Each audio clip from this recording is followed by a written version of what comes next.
I am not a part of this team other than the fact that I get to be a part of this process. This has been an amazing thing that's kind of developed. It started developing over this last summer as Trent and Josh kind of started to form together and begin to think about what this might look like. And after the first survey trip that they took up there with Chris Swinford, the team really began to take shape. If you don't know about this already, Paul told you a little bit. This is a church planting effort that's heading up into the great Northwest, specifically Seattle, more specifically than that, West Seattle. It's a hugely unchurched area. I don't want to take up too much of their material, but I want to lead our thoughts here really quickly as they begin sharing with you what survey is about. And this is for you that are thinking about missions. Well, what is a survey trip about? What do I have to give? And then telling you some of the things that they learned. But I want us to think about this as they're telling us these things. This comes from Mark chapter 14. Love this story. This account that's written by Mark begins in verse 3 of chapter 14. And while he, Jesus, was at Bethany in the house of Simon the leper, as he was reclining at the table, a woman came with an alabaster flask of ointment of pure nard, very costly, and she broke the flask and poured it over his head. There were some who said to themselves indignantly, "Why was the ointment wasted like that? For the ointment could have been sold for more than 300 denarii and given to the poor." And they scolded her. But Jesus said, "Leave her alone. Why do you trouble her? She has done a beautiful thing to me." And he'll go on and talk about how the poor will always be with you. But he'll say something at the very end of this account that says, whenever the gospel is told, this special thing that she's done for me, preparation of my body for burial is how he relates this. This special thing that she's done for me will be recounted every time the gospel is shared. And sure enough, as the gospel is shared, there it is in the Gospel of Mark. What I want you to think about, though, this morning is this bottle of alabaster that has nard in it. 300 denarii is what? Maybe a year's wage, right? We hear. What do you have that's worth a year's wage? Very few of us have anything in our possession that's worth a year's wage. I don't know how she gets this. I mean, there's a bunch of theories. We won't go into that. But what I want you to think about this morning is, what do you have that is your alabaster jar full of nard that you can pour out as an anointing for Jesus? For all of us, we at least have our lives. Can you do what you can with what you have? And the answer to that is yes. Do I want to always? It's a harder question to ask. But as Trent comes up here and shares the first part of this, think about what's going into this and how you might fit in differently to God's mission. Trent?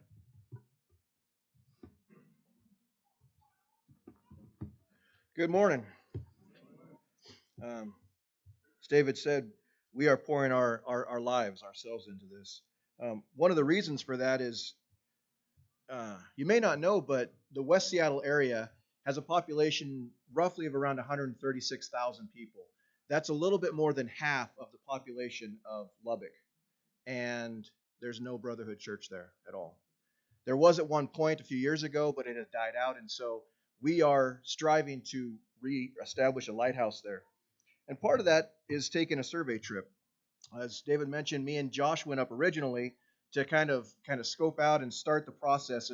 But as the team kind of formed together, now we went up with the team with more specific a purpose. And the purpose of our mission trip was to do a survey. And any good survey is dependent upon the questions that you ask. And the main question that we asked ourselves every day as we went out was, why? Why this place? Why these people? And there's a lot of different reasons and answers for that, and I won't take all of them because everyone's going to cover a little bit different part of the trip. But as you think about the purpose of a survey trip and the idea of asking questions, it's really the idea of gathering intelligence. It's kind of the idea of the spies that were sent into Canaan. Now, as we went up there, we could look at it and we could be overwhelmed with the the process and overwhelmed with the amount of people and the need that's there, and we could turn around and come back afraid, and we could say, well, we can't do it. But we could look at it as the other two did and say, well, God is with us and we can do anything as long as it is God's mission and we're partnering with Him and it's not our mission that we're asking God to join into. And so we look at it as God is preparing and helping to shape our way. We ask questions like, what is it like to live there? What is it like to do life? What is it like to be around the people? And so we spent some time just people watching, just going to places where there was a lot of people and just watching how they behaved. But that also went a step further where we would interact with them, where we tried to engage with the people that were there, just to ask them questions about what life was like there. And if we were moving into this area, what are some of the things and needs that would be there? Some of the other questions that we asked were, what is the culture like? You may not know this, but just in the United States, there's many different cultures. And I wouldn't have known that, but I came from the Northwest to Texas and realized I'm in a whole different place. And then after being here for a few years, going back to Washington on this last survey trip, I realized I'm in a different place. Because the people are different everywhere that you go. The way that you interact with them, the way that they respond is different. But people are still people. And how we reach them is the gospel. The message doesn't change, but how we go about it might.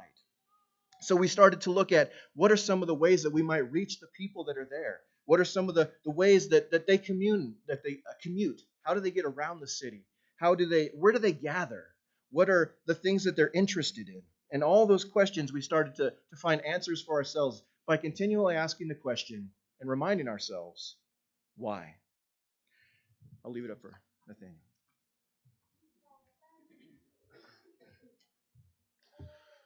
So, Bertie and I both are from Missouri originally.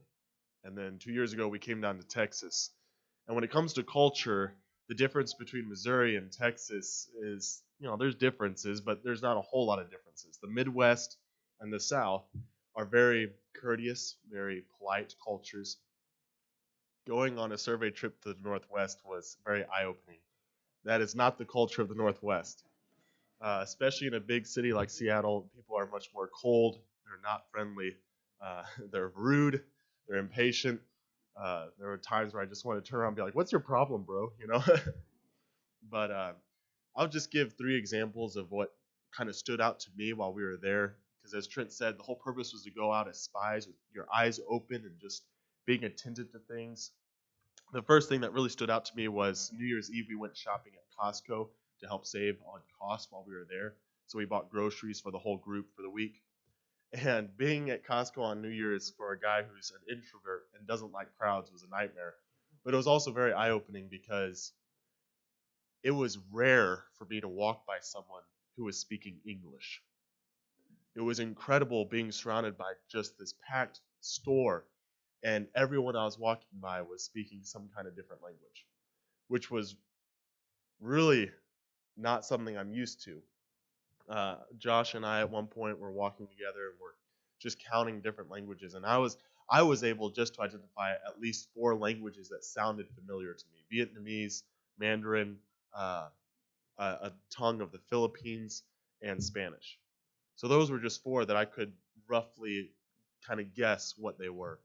Another aspect of the culture which was eye-opening related to that was while we were walking through Seattle one day, this city bus drove by, and with the exception of the name of the manufacturer of the bus, the make of the bus, there was not a single English word written on it. It was all written in some Asian tongue. And I was just sitting there going, am I in a different country? It was this weird Matrix moment where I was like, oh yeah, I'm still in the United States. But it just goes to show you that there is a diverse population in Seattle. And there is a whole host of different ethnic groups represented by different languages there, which is also exciting because in a sense, God's bringing the world to us. We don't have to go out to another country to encounter these languages. And lastly, when it comes to culture, the deaf culture there, that was eye-opening. Bertie and Elizabeth both did some research while we were there, and they found out that Not only is the deaf culture extremely unreached by the church, extremely lost, not represented by any church body, but it was actually steeped in witchcraft. There was a deaf person in the Seattle area that was uh, really well known in the deaf community as someone who was teaching witchcraft and I guess Wiccanism would be the word.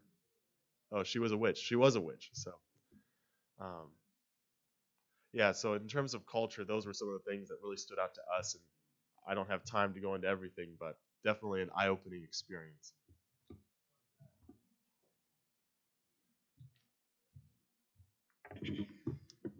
So, as you can guess, we got to do a bit of traveling around Seattle.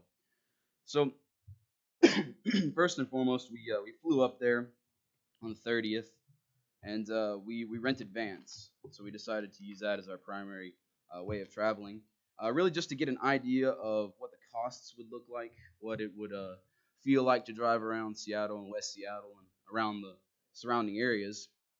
We also realized that Seattle is a walker-friendly area.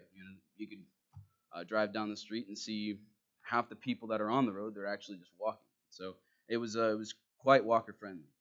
Uh, we also, one of the more interesting ways that we got to travel, we took a ferry. Actually, we took a few, and really that was one of the coolest experiences. I mean, I've taken ferries before, but really just the getting to be on this open water, this blue of water, it was just very beautiful. Just to get to see the sights and just to take in the air and the atmosphere. Also, we noted a few other forms of transportation. Um, there are there's bus travel in Seattle and West Seattle and in the area. There are many people that take taxis as well as Uber and Lyft.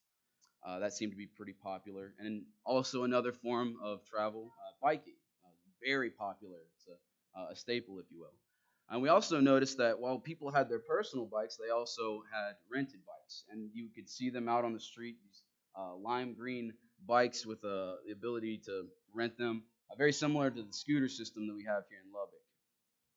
We actually set aside a day for traveling. It was actually the first day that we had, just to kind of get an idea of what the area looked like, how it felt, and I actually have a map for that. If you go ahead and pull that up. So this area right here, this is West Seattle. We took a ferry from West Seattle to Vashon Island. And as we traveled through that area, we had the idea in mind of looking possibly for a place to live. So part of the traveling around day was just to kind of get an idea of what the area looked like, maybe see some houses for sale, maybe follow up on them. As we traveled through Vashon Island, we made it down to this area, Tacoma. We took a ferry there, and then we were driving in vans, and we made our way down to this area right here. This is called Point Defiance, and sorry about that, kind of covering it up a little bit, but Point Defiance is a park, and we stayed around there for a little bit. There's large trees, it's a wonderful forest. It was very beautiful, and so we got to experience that. It's an opportunity really for ministry in which we can bring people to this area just to get to experience what God has created. Um, from there, we went over to this area called Gig Harbor. Traveled over this bridge right here and went to Gig Harbor. And from there, we traveled up to Port Orchard. Now, Port Orchard's right up here, so it took us about an hour to get there. And then from there, we made our way to Bremerton, and then back across from Bremerton, took a ferry, and made our way back to West Seattle. We also spent time in West Seattle, specifically in this area right here. And in this area, it's called Alki Beach. It's a very popular area, very tourist type place, and all the people that go there. We actually went there on New Year's Day, and there were people there. They were doing a polar bear challenge. And that was really interesting to see. And I really wanted to just express that the purpose of understanding travel, understanding this area, one of them was to see the general cost of travel, what it would be like to travel in the area. Also to familiarize ourselves with the area to a certain degree and familiarize ourselves with the culture to a certain degree. Also, we wanted to, as we went, even though the first day was just specific for travel, we did have in mind to keep our eyes open to see the need.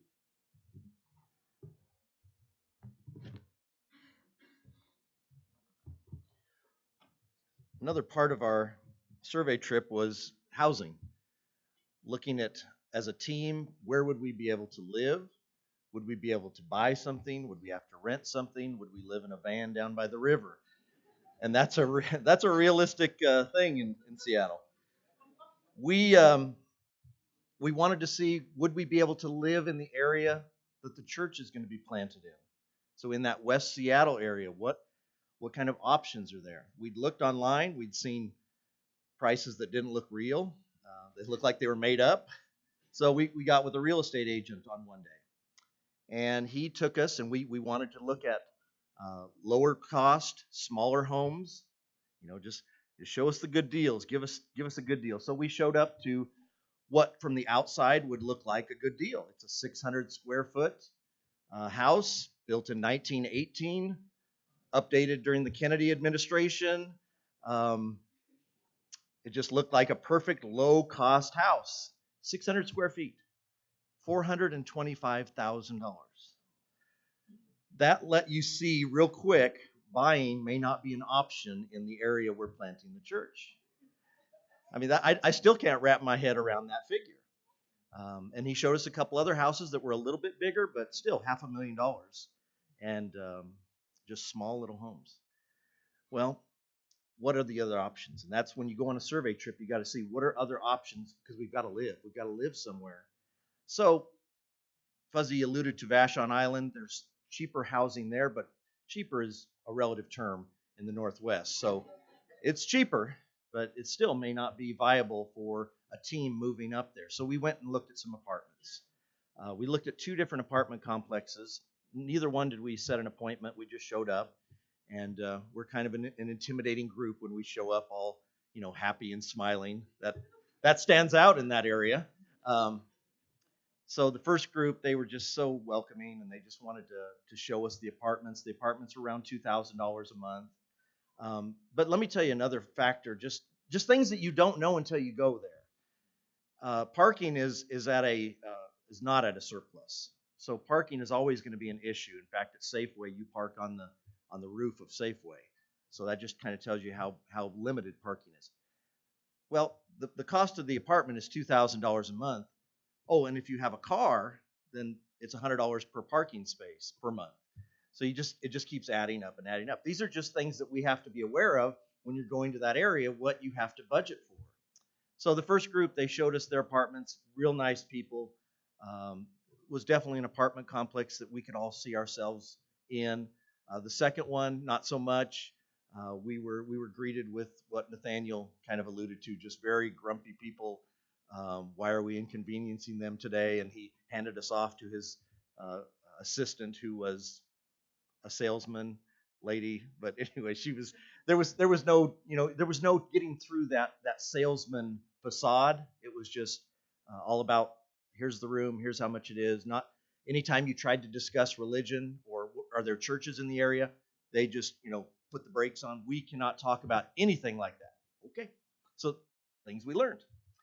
But the first apartment complex then also said they manage another complex, and we went to that last, and it was what I would call townhomes. They call them apartments, but really they're townhomes. Everybody shares a wall. It's just little 2-story homes, and everybody shares a wall with the neighbor. But what a community it was. I mean, it was so different from anything we had seen. It was a real community atmosphere, and the price was about the same, but parking was included. So you start, catching on to things like that. But I think the whole team really saw that this could be a place that the team, for the most part, could live. And at the same time, it could be an evangelistic area because it was a community. They had a community center. They had a dog park on the facility, just all kinds of areas where you could connect with the people that you actually live with, which is the point of all this. So housing was definitely an eye-opening experience in the Northwest. And I hope that just by going on a survey trip, it helped answer a lot of questions. I will say that Pearl and I went on this trip. We were invited to be part of this team, and we have since decided this is not for us. But I would just encourage everyone that is in Sunset to always take advantages of the opportunities that Sunset offers to just go out and learn more about yourself. I can't believe how much Pearl and I learned about ourselves on this trip, and what a great group of people this team is.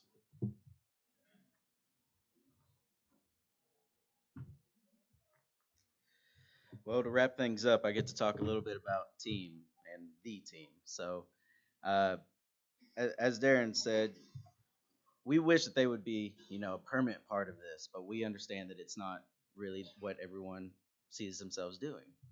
But we learned a lot about each other there. We learned a lot about ourselves there, and honestly, each person played a vital role every day. The Bibles especially, they went above and beyond what they were supposed to do. So just kudos to them. Y'all ought to shake their hand afterwards because they did so much more than they probably should. They're amazing. But our team, when we went up there, a big aspect of the survey trip is team bonding, team building, figuring out how we work together, figuring out how we will work up there. And so we did many various things that were just normal everyday travel, normal everyday things, but we got to actually know each other than in school. For me, that was a big deal because I don't know, except for the Herberts, much about Nathaniel, Birdie, Fuzzy, the Bibles. One of the things that personally I learned was that I can work with these guys. And I think that's what they learned as well, that we can actually work with each other. And that's a big aspect because, you know, to have a successful church plant, to have a successful mission team, you got to be able to work together. And you got to be able to trust each other. And that comes from knowing each other. So that was a big aspect. We got to know each other through the travel because we were in 2 vans all week. We were also in 1 house all week, all together, all 11 of us, and baby Obi. But he was actually became our comfort baby, so it was good.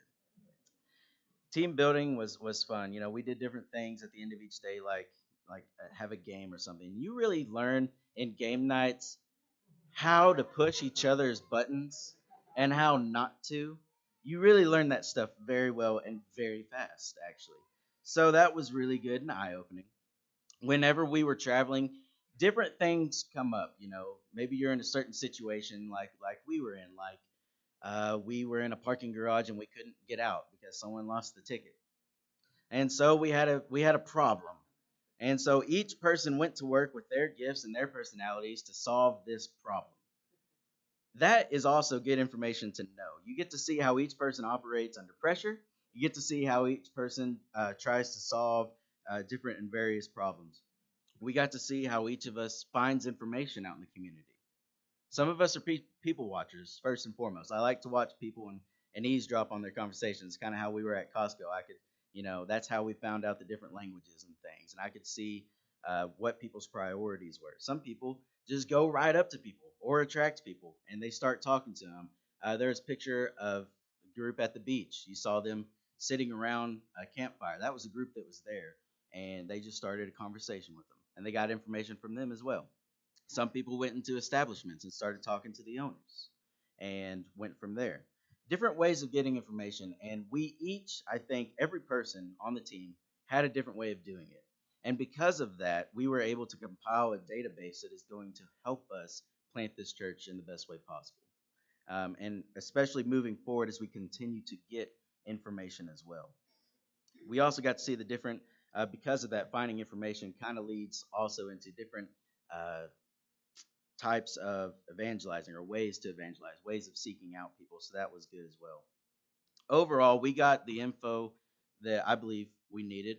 I got my questions answered on the trip about the team, about the area, about the people. We each know, I believe, the area of West Seattle as well as each other do. And so we're able to work together moving forward on this. And we're able to work on ourselves as a team as well now and see what we need to work on personally. And that's a big aspect as well because, there's not really a perfect team out there starting out, okay? And so you got to take the steps to become better for each other and become better for the area. And we certainly have already begun to do so. And that's incredibly encouraging. And so I guess a big question to kind of wrap it all up. that's kind of been in my mind is this a team that can effectively share the gospel in this difficult area? I'd say yes. And I'm pretty excited, just as everyone else on our team is excited as well, moving forward as we get ready to plant this church.